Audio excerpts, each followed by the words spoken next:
So, welcome back to part two of our episode where we're focusing on the psychology behind heated rivalry. We've talked about a lot in terms of attachment styles, their parents, their sort of backgrounds growing up. So now we're looking to get into some other topics. Sylvan, you had a few ideas. So we talked a lot about the attachment styles for the characters in the first episode. I wanted to talk a little bit about the parenting styles now. So again, the teacher in me wants to tell you what parenting styles there are out there. So we've got four main parenting styles. We've got the authoritarian, the authoritative, which can be very confusing, democratic, permissive, and neglecting. I know that's five. I made a mistake. Neelam, can you talk to us a little bit about what your take on Shane's parenting, the parenting style for Shane's parents are? I can try. If I'm honest, I don't know that much about this area. So I can give it a go, but not with much credibility, probably. But I think speaking around them, it's very, very clear that Una is mom in charge, momager, right? And do we know Shane's dad's name? Was it just Dad? David, okay. And David, I just feel like he was the one who got Shane into ice hockey when he was younger, took him to games, took him on the ice for the first time. And now that Shane has become this amazing, successful player, he's just like my dadding is done. And Una steps in and she's got that classic authoritative nature where, but also that very classic like global majority or authoritative nature where it feels like, being a brown person, it feels like something that is instilled in us from an early age culturally. So that's kind of, I don't want to say taken over, but those features are coming out more clearly as Shane has become more successful and has taken ice hockey, I guess, more seriously and more professionally. And yeah, I think David's just taken a bit more of a backseat, which is fine.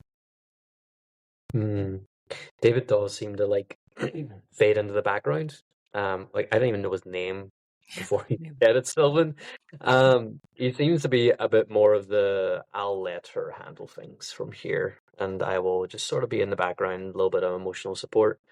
But now this is a bit of an interesting detail. But in the books, you learn that Shane loves hockey. He actually loves the game. Ilya loves winning. So that sort of plays a bit into, I think, what you're talking about in terms of, I bet it was his dad that got him into the hockey. I bet it was in the family. Because there is, obviously, he's doing it for the love of it. And it's sort of been turned into and hijacked into this really high stakes, very tense and intense thing that he has to do. And I always wonder, how much is Shane enjoying this at this point? Is he still loving the game? Because when he's playing with Ilya, it's really, I was just sort of struck by the fact that he was having such a good time. He was having so much fun whenever they were playing that game, and he seems to have a lot of fun when he's playing against him as well. They're both smiling whenever they're playing against each other, and they're giving each other a little bit of shit. Even that scene in the fifth episode, wherever they're smiling at each other so much that Shane ends up getting wiped out completely and ends up in hospital. So I'm wondering, how much of the pressure that's being put on Shane to go professional was a result of his mum? Is that something that plays into him? And yeah, I just think I'd be very interested to be able to sit down and ask Shane those questions. Are you still enjoying this? Are you having fun? You do love it, but are you still having fun?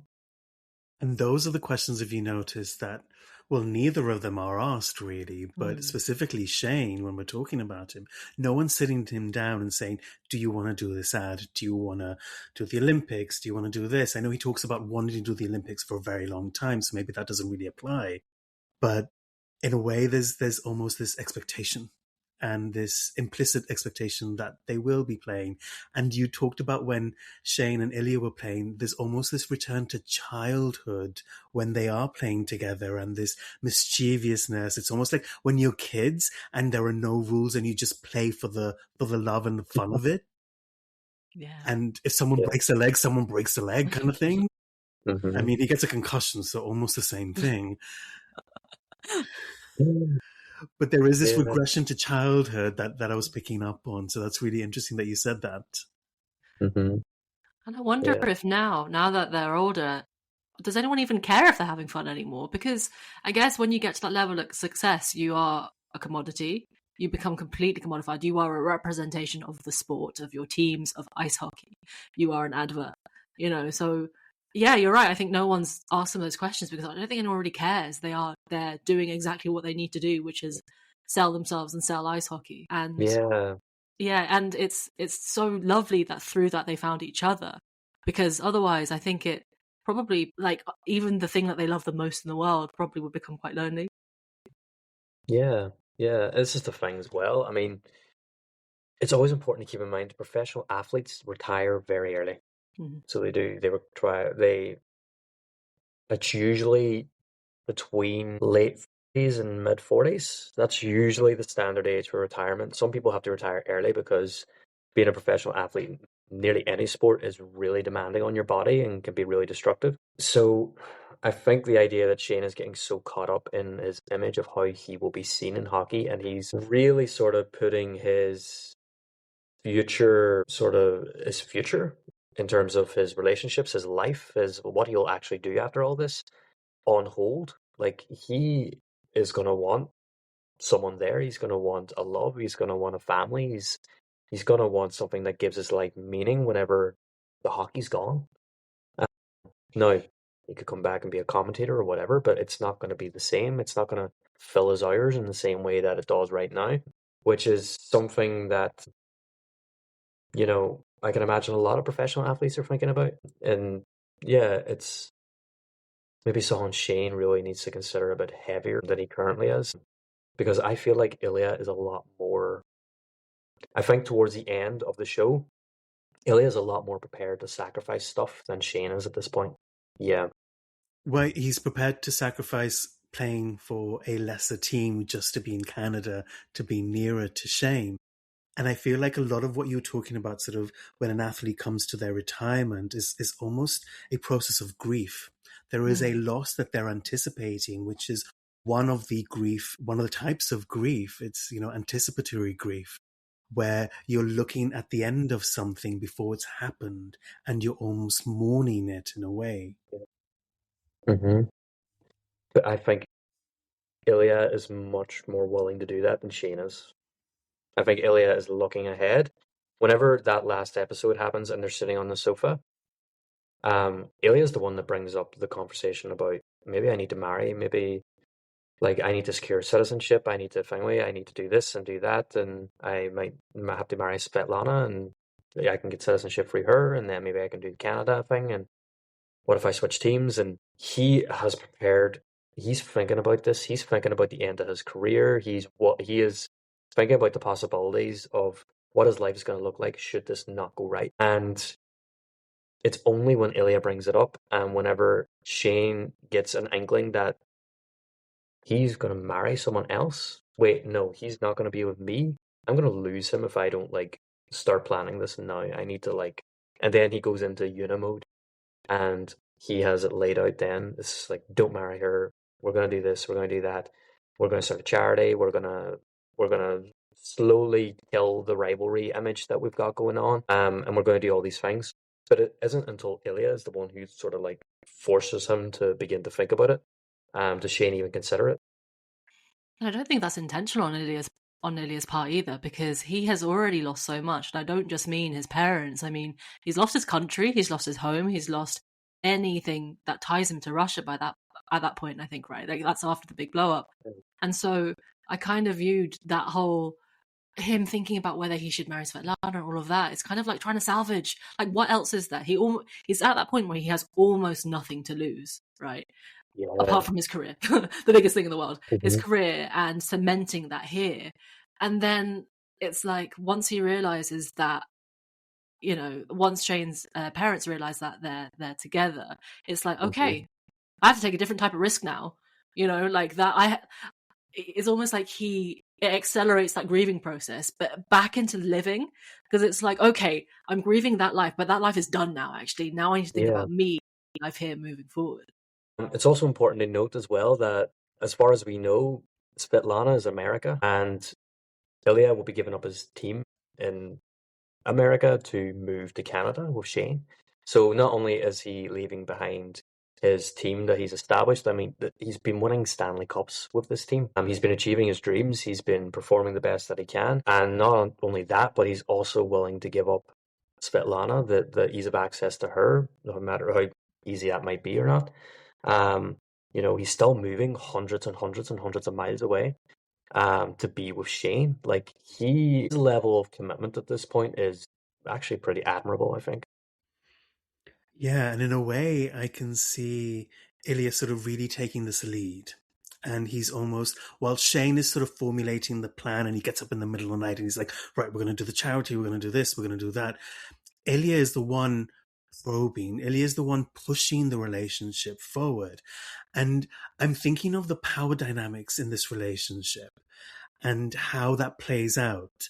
And so, Neelam, what I'm wondering then is, when you have a relationship like this where one is taking a more sort of dominant role, yes, and he does so sexually, but also in pursuing and pushing the relationship forward, what does that look like as a couple? So we think about like couples therapy, for example. What does that look like for a couple? I think that's really interesting that you give him the more dominant role. Because, yeah, like, sure, sexually, but I think that dominance can mean different things, right? So I think what it actually gives us is someone who is more emotionally driven and someone who's more pragmatically driven, and those two people coming together to figure things out together. Because I think that's what we're seeing with Ilya. He is so emotionally driven, and because he is so chaotic, but because he's had these big things happen to him. And Shane, because of the nature of how he's been brought up and the things that he's been through, he is able to take that step back and maybe notice his emotions, but kind of like park them here, and then use that planning, use that structure through. And so I think it's a really important dynamic in a relationship. Like, we need to be able to hold both, and ideally we'd have like an equal split of both of those things in two partners, but like, so rarely happens. And so as long as they're both able to like have that space for each other and both like have those roles, I guess, and come to the conclusion that they both want, it can work. I guess where it then affects power is when one gets in the way of relating to the other. So when that emotion becomes too difficult to sort of to hold, or when that planning and when that organizing gets in the way of emotion as well. So at the moment, it feels like the power dynamic is fairly balanced, to be honest. That's because Shane's recognized what Ilya needs. He's really been there for Ilya, like through that phone call and through everything afterwards. But I'm just wary about, like, is Ilya going to be what Shane needs in the future as well? Is he going to be able to take that step back and be a bit more pragmatic? I'm looking at Declan's face because he is trying not to say any spoilers right now, and we're going to get so many comments if he does. So I appreciate the restraint, Declan. I can see it in your face. I will just say that what you said is very relevant. And let's leave it at that before I get the hate comments. But it actually points out to me that Rachel Reed has developed two very well realized characters that come across as people, like real people that could be out there and alive and living their lives and having to deal with all this stuff. Because it just fits so well. So it does, like, so much of their dynamic just works. Yeah, I just a little comment just from the side, but yeah, I think I'm really appreciating the quality of the character writing, I think. And so with power, there's this element of shame attached to it as well. There's the shame of being gay and wanting to sort of come out for both these characters, really. Declan, what do you think about those psychological ramifications? And I know we've talked a little bit about that in previous episodes, but from an internal working model, almost from an attachment style even, what the ramifications of growing up gay and not being able to express that fully until you feel ready to do that does to a person. I think it leaves you almost incapable of being securely attached because there is always that constant fear that you are going to be abandoned because of what you are. And I think as we're older, I don't think we fully remember or appreciate like what it's like to feel emotions like that when you're young. Like they are so all encompassing and your brain is still developing and your emotional regulation just isn't quite there. And neither is your rationality either. It's like your id, ego, super good. They're all vying for dominance at this point in time. You've not reached your balance yet. You've not reached your settled sort of status. And so because of that, you are so easily triggered by these emotions and they become so large. And so that feeling of shame is all encompassing and it wipes out any sort of feeling of love and affection that you feel from your parents because you suddenly become fixated on this idea that they could withdraw their love at any time. If I tell them this, they could withdraw their love and then I'm screwed. I have nothing. And so for me personally, like my parents were very open, very progressive people, and they raised us to basically do whatever we wanted, but be nice to people. That kind of like, but I was still terrified, absolutely terrified that I would possibly lose those relationships, that I would lose that love. And as an adult now, I'm thinking it's ridiculous that I ever thought that they would ever think of me differently as the result of that.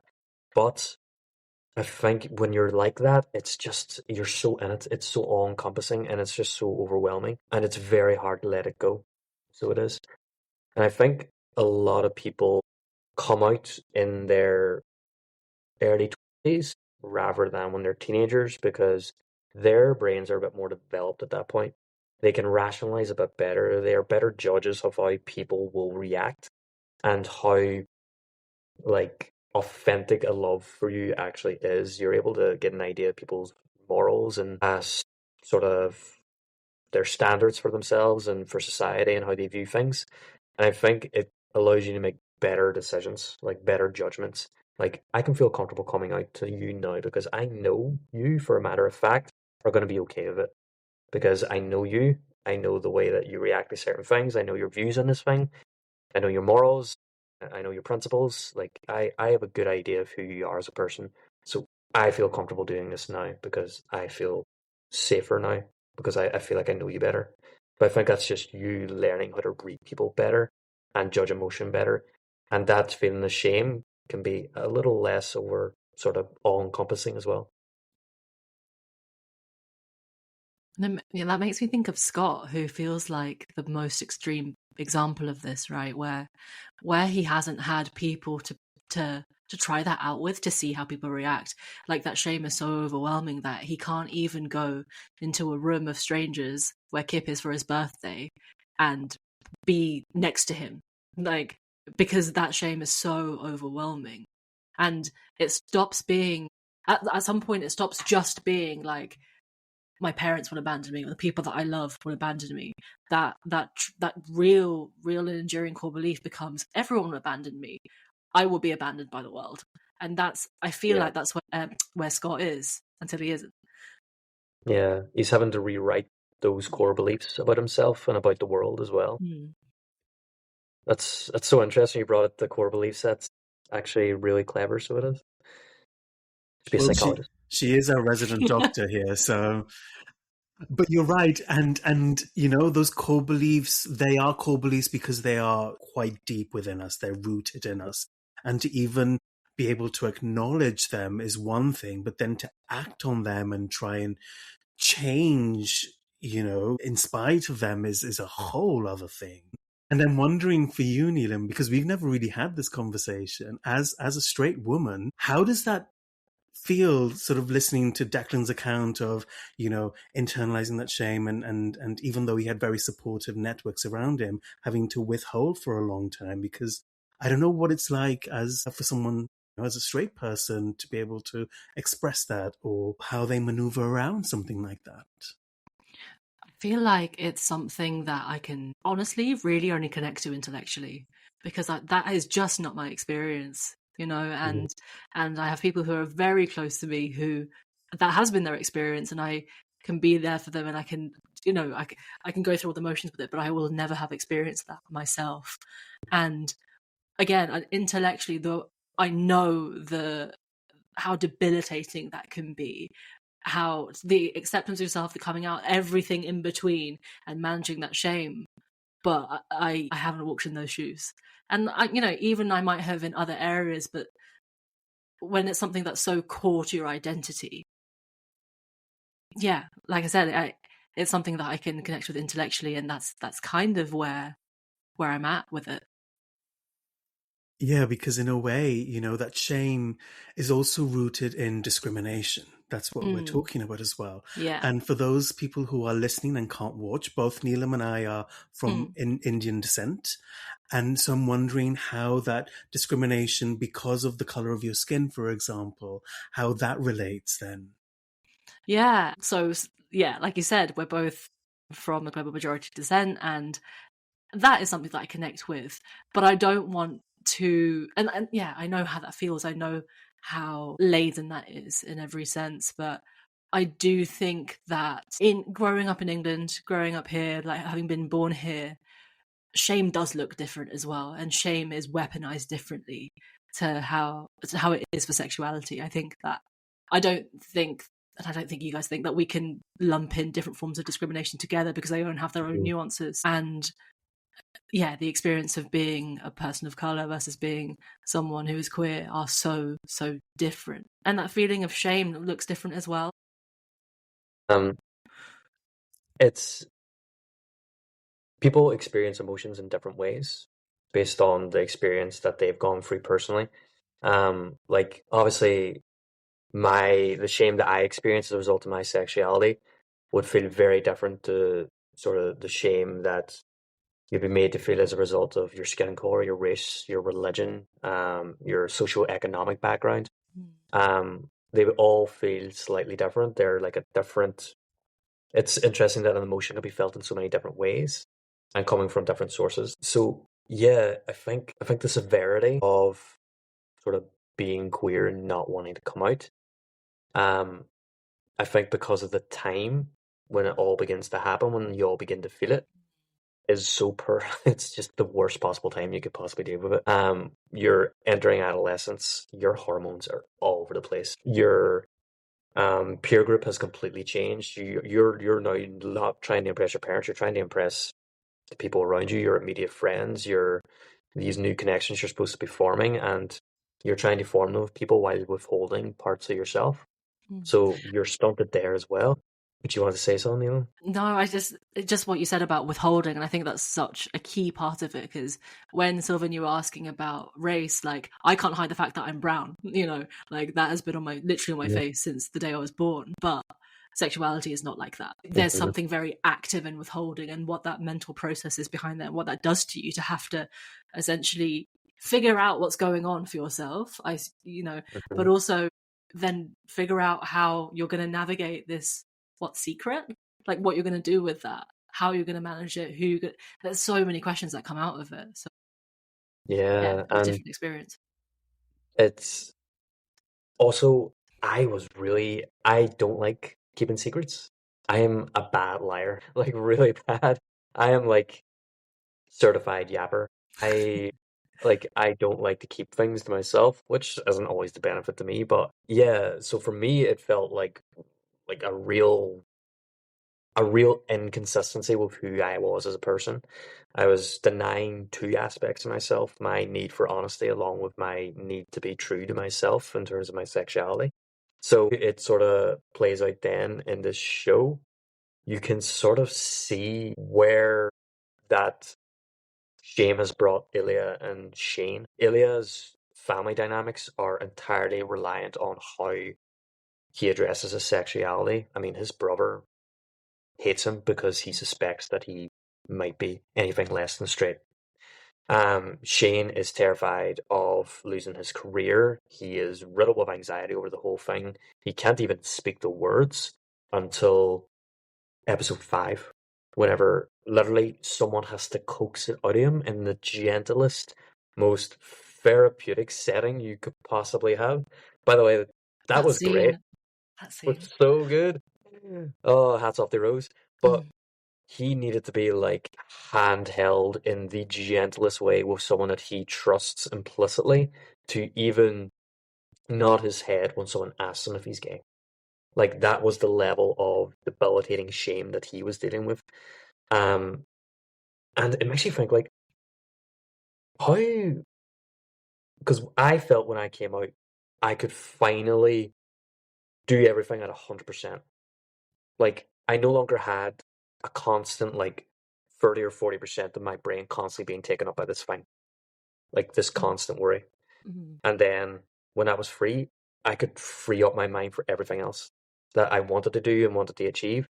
So for me, it's what what is now Ilya and Shane holding back from? Like, what is that 40 or 30% in the back of their mind? What is that stopping them from achieving? And what it seems to be is a amazing soulmate level romantic connection that gives both of them family and purpose and belonging, and they just can't push past the shame. Yeah. And in a way, as you were talking, Declan, I was thinking this is Shane's first male relationship, or for both of them, their first male relationship, different from a sexual relationship, right? And how unfair is it that Shane gets a boyfriend and a lover the first time round? Because the rest of us, to quote Charlotte from Sex and the City, I've been dating since since I was 15. I'm tired. But no, good for him. Good for him. I'm not bitter at all. But maybe to come back to what Neelam was saying, if I can, because as you were talking, Neelam, Burnham's social graces were thrown at me. Mm. We talk about sort of, and if for someone who's not familiar with Burnham's social graces, it's the teacher in me, I'm really sorry. But Burnham wrote a paper called Social Graces, and it's social graces with lots of acronyms. And, and each one stands for something specific like sexuality, age, gender, and so forth. And you talked about, race is not something that you can always hide because it's the color of your skin for a lot of people. For some people, it's not, disability might be something that you can and can't sort of mask in a way, or is not overt, I should say. And I was thinking about masculinity and feminine traits, and how for some queer people, they have very there's a spectrum, right? They are very either masc presenting or femme presenting or somewhere in between. And for those people who display sort of traits of the opposite gender, for example, that are very overt, I was thinking about how they wouldn't necessarily hide that and it would be more obvious. And I can imagine for some people, they're almost told you're gay from a very young age because of the way they act, and how that label is almost thrusted upon them. And it just made me think about how some labels are ascribed and some labels are literally you're given that label from a very young age. And and in professional sport, how does that come in as well? Like, do we know any gay footballers? Just generally, like right now, do we know? I mean, I don't know any footballers, but do we know any gay footballers? Spanish guy, yeah. But sports, but ice hockey, obviously, that feels like the most masculine sport. Like, and like what would that mean for someone to be ascribed a label like that? Like, how would that limit their opportunities? Would that limit what they conceive their opportunities to be? Because from a young age, like if we're talking like under 12 sort of thing, if you're thinking I'm gay, or if you're thinking I'm, whatever it is, what does that do to your self-concept? What roles does that bring up for you? Do you think that being a professional athlete is even possible for someone like you because of what society has said is possible? Like, how limiting can that be? Or not, but the possibility of it. And in a way, I'm thinking about this story between Shane and Ilya. And to be crude, they are very masc presenting. And I wonder how this story or this show would have resonated, and if it would have resonated for people if one of them was more feminine. I'm thinking about the Netflix show Glamorous, where the main titular character is very feminine presenting. Do you know what I mean? That show got cancelled after one season, and it had Kim Cattrall in it. Like they had some good stock in that show. But would a story like this have appealed to such a wide audience had one of them not been as masked? That's an interesting question. Mm. Well, let me put it this way. How many, more feminine presenting sports people do you know? Mm. None. Literally none. Because they are bullied out of the sport by the time that they get to an age and where they could do it professionally. They're bullied out of it. Either that or they're forced to suppress that true representation of themselves. 100%. Yeah. They're basically given the option of you can repress this element of yourself and go after your dream, or you be your true authentic self and you have to give up that dream. That is the option they're being given. That's why you don't see more feminine guys as big time athletes, or if it is an athlete, it is like a very specific type of sport, like say ice skating, something like that, where that is now has an association of the feminine as well, because that's just what we did. Apparently, we just assigned that as a feminine sport at one point. But outside of that, you just don't see it, and it's because you would be literally just ridiculed out of it. So you would 100%. There's a cruelty to it, and yeah, I don't think it only comes from homophobia either, as in from straight people. I think it comes internally as well from queer people themselves. I think they have a specific idea of how you're supposed to be queer and what they want to see in people, and you will be bullied or hammered into shape to fit that. So yeah, I think with that in mind, going back to your question, Sylvan, I think that if there was a more femme presenting character in the show, it would have undermined its authenticity, because that is not the script that we are used to. We've not seen it for all the reasons that Declan just talked about. It wouldn't be believable, it wouldn't, because that would be the whole storyline. It's like, what? This person has made it to this level? Or yeah, I just don't think it would have been believable. And even if we're thinking about Kip and Scott, similarly, I don't think it would have been believable, because how are we supposed to believe that someone who is so repressed and has so much shame in him is going to take even a bigger risk because of how queerness is supposed to Yeah, if Kip was very femme in his nature, would Scott have pulled him out in the middle of the ice ring after he won the cup? Exactly. I'm not sure, honestly. But Scott have even approached him. Yeah. And I know, Declan, from having you read the books, there is one of the books, so without spoilers, I know there is a femme character in one of the books. I wonder if you can speak to that. Yes, so the next book actually from here at Rivalry, I think it's Common Goal, is centered around a hockey player who is a bruiser, which basically means this guy is on the team to beat the shit out of other people. Whenever they get into a fight, they need someone to take the hits. And so they have this guy, and he is the epitome of just typical masculinity. But he's also gay, and he's secretly gay. He then meets this musician. I think it's Fabian, it's one of the two. And he dresses androgynously. He is very femme in the way that he presents himself. He is unapologetically sassy. He is giving it the nines. He is such a fun character. And I'm very interested to see how this plays out on the screen. Because what we were originally, I think this has set us up nicely to be able to do a story like this now. It's like, well, let's introduce a femme guy then. Let's see how this plays out. And what's going to be interesting about his character is that he hates hockey. He has a history with it.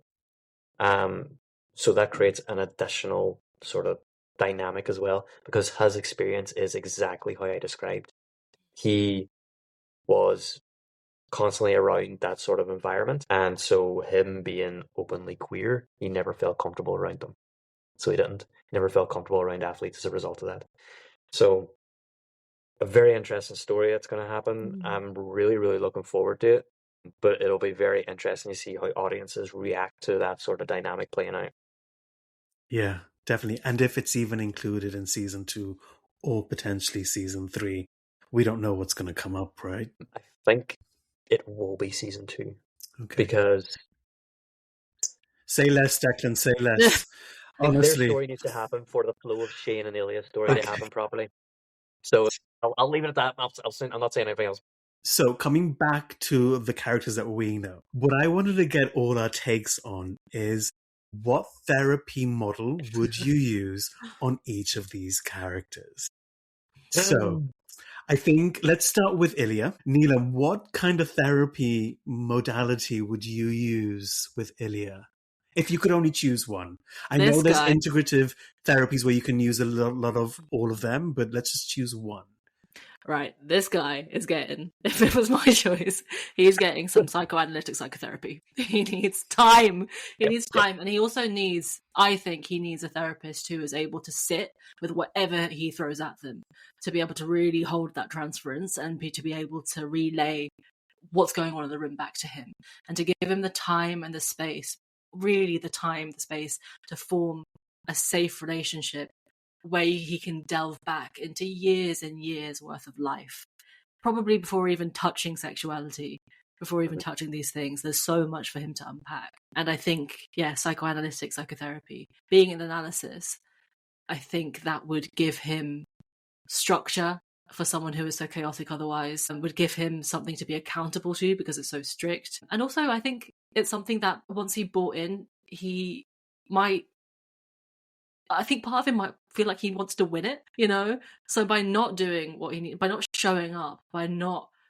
doing the work between sessions, like the mental work between sessions, I think all of that would undermine his own self-identity. Pause. I agree. I don't know if you had any other thoughts about Ilya specifically, Declan. No, you're 100% on the money with him. He needs psychodynamic, psychoanalytical. He needs a real dive into that path of his that he's just sort of shunted to the back of his mind, where he's sort of set up all these defense mechanisms that he's never put down again. 100%, he would definitely benefit from that as well. And also, just to give him some context as to why he is the way he is himself, like a bit of understanding of why he behaves and feels the way that he does. Like, for a lot of people, that's enough to make the change. It's like, oh, I'm doing that because that happened to me. No, I don't want to be like that anymore. I want to change this about me. That's not something that I want to carry. And that's very, very powerful. And I think because so much of his issues stem from childhood, I think that's the best option to look at. Yeah, and I want to add to that, Neelam, because something you said was, he would want to win it. And for context, strict psychodynamic or psychoanalytic work, you're in 4 or 5 times a week. Yeah. So he's going to be like, I'm going to commit, I'm going to win, I'm going to do this, I'm going to be the best at this in a way. And can I add another modality for Ilya? I would add EMDR. I can't remember what that stands for, but Neelam, take it away and I'll carry on. So EMDR is eye movement desensitization and reprocessing. Thank you. She says it so much more eloquently than I do. But the reason why I would add EMDR for Ilya specifically is because the nature of that therapy deals with very sort of specific memories and very traumatic memories, for example. And it can be used with the eye, so it's literally doing this with the eyes, or buzzers in the hands, for example. And I think EMDR surrounding a lot of the memories surrounding his mum's death and his mum's suicide, and what an impact that's had for him, and the fact that he finds her when she has committed suicide as well. I think some of those things are going to stay with him for a very long time, and I can imagine the flashbacks and things like that for him. And so that's why I was thinking EMDR might be a good alternative for him to delve into, which isn't as long as psychoanalytic psychotherapy, but I think would still scratch beneath the surface for him.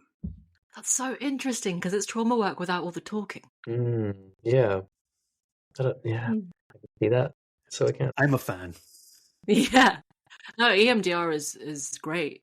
I hadn't considered that for him at all. And that's what I love about all these different takes, because we all come from very Yeah. different psychological backgrounds. Okay, so Ilya is, from the sounds of what we're talking about, going in 4 to 5 times a week with the same therapist for a while, we think. Mm-hmm. Okay, what about Shane? Working up to it. Working up to it, yeah. And so, what are your thoughts on Shane, Declan? Oh, CBT. Yeah.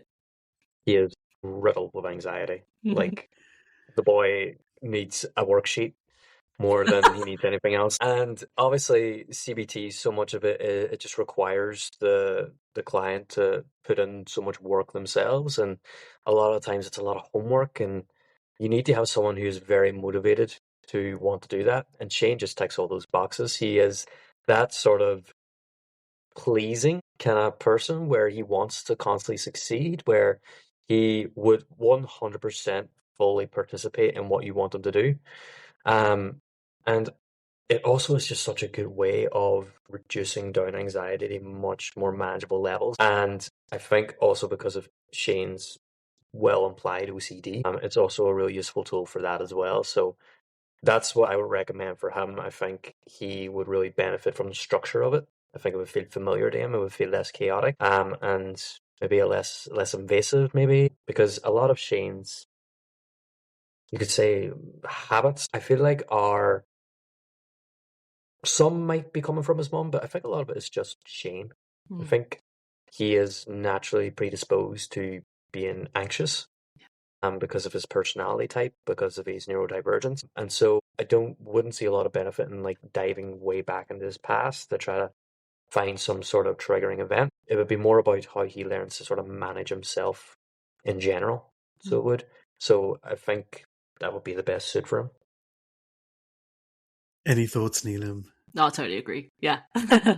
Yeah. Same. I thought CBT I was toying between to start with like general anxiety or OCD, but probably anxiety is a good starting point, and then bringing in some of that OCD work.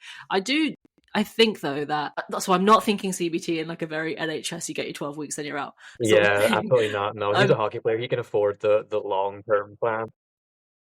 I think he would benefit from having a approach where you're doing that work, you're doing your worksheets, and you're doing the work that CBT requires, but spending also quite a long time on formulation, because I think for that to be lasting changes, if he can relate it back to not like these big traumatic events that happens, but like when this happened, this is triggered, which you would do in CBT anyway, but just spending some time and giving him that chance to look back if he wants to, and to consider some of those wider social graces as well, because I think they might not lend themselves immediately into CBT work, but there's always the backdrop of those things.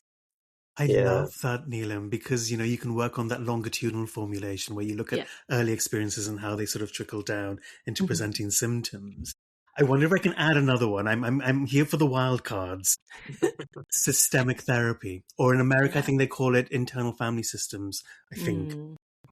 Only because of the relationship he has with his parents.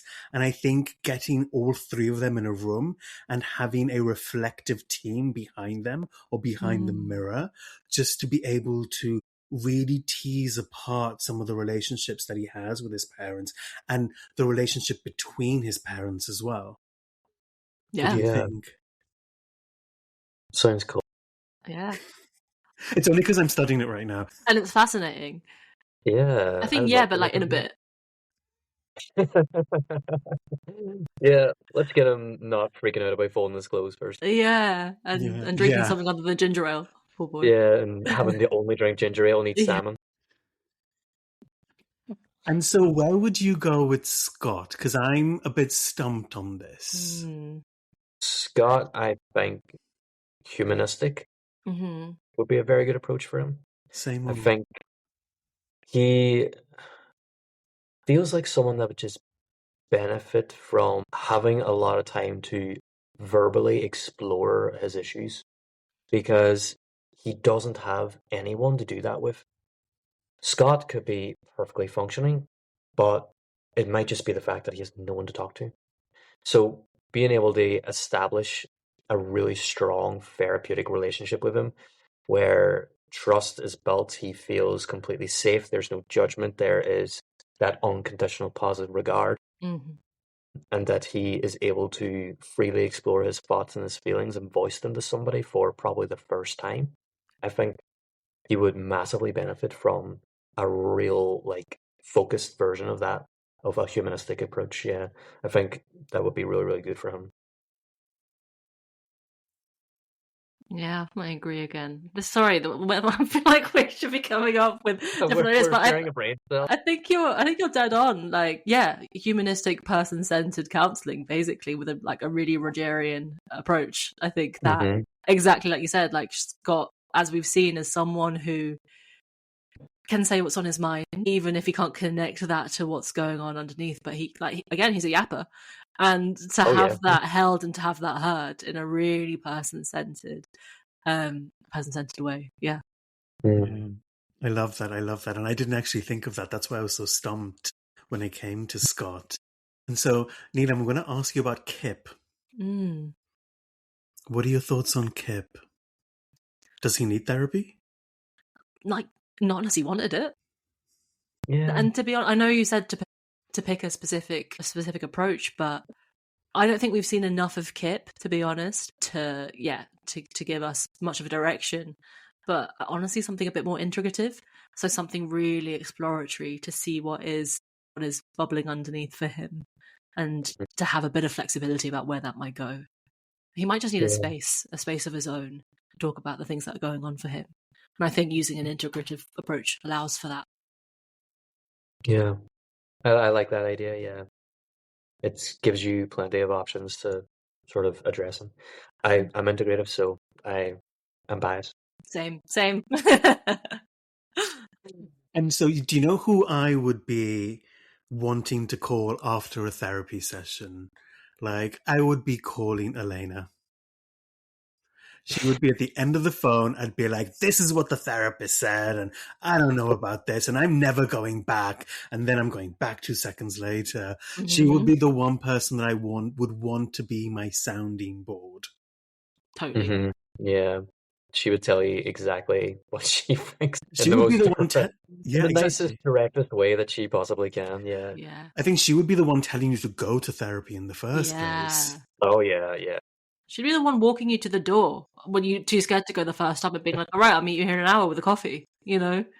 She is a good friend, and she does everything that a good friend needs to be. She's kind when she needs to be kind, and she's honest when she needs to be honest. And and she has empathy as well. Like, she is understanding. Like, whenever she was having that discussion with Scott about Kip, like, she expressed that she understood as well what Scott's going through. Like, you deserve sunlight as well. That moment of just telling him that, you know, you deserve better as well. Like, I'm not just doing this for Kip. I'm doing it because you both deserve to be happy. And that's, I think, was a really beautiful character moment for her as well. Yeah.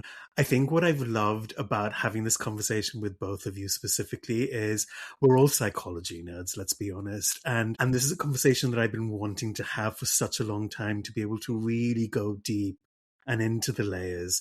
And specifically having you on the episode, Neelam, has been such a great sort of insight into some of the other modalities, and you brought such a different perspective that me and Declan usually have and bounce off each other. So thank you so much for joining us. No, honestly, thank you. Thank you so much for having me. And I think as well, I was conscious of coming on here, and I do consider myself an integrative therapist, and I'm not like very hot and on models and research, like enough to my practice, but it's not something that I'm spouting off. I'm very open and just willing to discuss things. So I hope that, I don't know, I've come with my knowledge, my experience, but also just as someone who loves to yap and loves to be exploratory, when thinking about these things. Because I think psychology it gives us that, and we should use it. Yeah, 100%. Well, folks, that's us wrapping up now. I hope you enjoyed this episode. We had a great time. In fact, we wouldn't shut up, so it had to be made into 2 parts. So let us know what you thought about anything that we discussed in this episode or previous episode. Were there things that sort of struck you? And made you think about a certain element of your life, or were there experiences that you witnessed in the show that you really related back to? Just leave it all in the comments. You know, we love to interact with you guys. And obviously, like, share, you know, get it out there. And we'll see you next time for whatever else it is we're going to cook up.